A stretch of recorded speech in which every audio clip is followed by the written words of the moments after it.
नमस्कार, मैं पिंटू सिंह यादव आप सभी का स्वागत करते हैं न्यूज लाइव में। दोस्तों, भारतीय वायुसेना यानी कि इंडियन एयरफोर्स ने सोमवार को देश में तैयार किए गए हल्के लड़ाकू हेलीकॉप्टर यानी कि LCH को औपचारिक तौर पर अपने बेड़े में शामिल कर लिया है।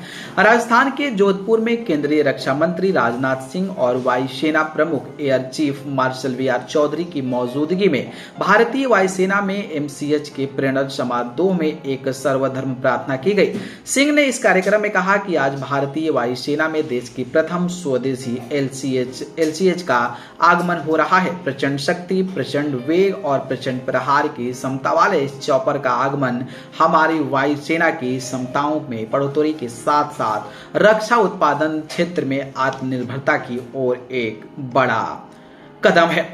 वकाल राजनाथ जो है LCH का आगमन इस बात का प्रतीक है कि देश जितना भरोसा भारतीय वायुसेना पर करता है, भारतीय वायुसेना भी उतना ही भरोसा स्वदेशी साजो सामान पर भी करता है। इस multi role light combat helicopter के आगमन के बाद भारतीय वायुसेना की भूमिका और अधिक प्रभावी रूप में हमारे सामने होगी। वायुसेना में न केवल राष्ट्र की सुरक्षा में अपनी महत्वपूर्ण भूमिका निभाई है, बल्कि स्वदेशी रक्षा उत्पादन को भी पूरा सहयोग मिला है।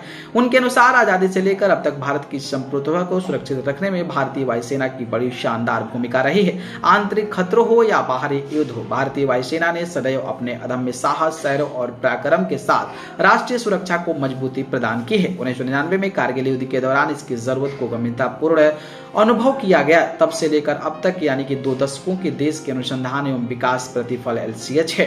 भारतीय वायुसेना में इसका शामिल होने से हमारे रक्षा उत्पादन की राह में एक महत्वपूर्ण मील का पत्थर शामिल होने वाला है। वहीं अगर मैं बात करूं तो इस LCH के बारे में जब बताया गया कि 5.8 टन वजन के और 2 इंजन वाले इस हेलीकॉप्टर से पहले ही कई हथियारों का इस्तेमाल टेस्ट किया जा चुका है, जबकि रक्षा मंत्रालय ने बताया कि इनमें से 10 हेलीकॉप्टर वायुसेना के लिए और 5 थल सेना के लिए होंगे। अधिकारियों ने बताया कि LCH और एडवांस लाइट हेलीकॉप्टर दोनों में कई समानताएं हैं। उन्होंने बताया कि इसमें कई विशेषताएं हैं, जिनमें स्टील्थ रडार से बचने की खूबी के साथ बख्तरबंद सुरक्षा प्रणाली से लैस और रात को हमला करने व आपात स्थिति में सुरक्षित उतरने की क्षमता शामिल है। इस साल मार्च में प्रधानमंत्री नरेंद्र मोदी की अध्यक्षता में सुरक्षा मामलों की मंत्रिमंडलीय समिति यानी कि CCS ने स्वदेशी में विकसित 15 LCH को 3,887 करोड़ रुपए में खरीदने की मंजूरी जो है वो कहीं ना कहीं दी हुई है। तो आप अंदाजा लगा सकते हैं कि ये जो है लाइव डिटेक्टर है, इसके साथ रात में हमला कर सकता है और ये सैटेलाइट्स के थ्रू जो है वो चीजों को कंट्रोल कर सकता है और ये जो है रडार से भी बच सकता है। तो इतनी बड़ी खासियत इस LCH हेलीकॉप्टर में है और ये सबसे बड़ी बात है कि भारत में बना है तो और भी ज्यादा इंटरेस्टिंग हो जाता है। खैर, इस पर आपकी क्या राय है बताइए। धन्यवाद।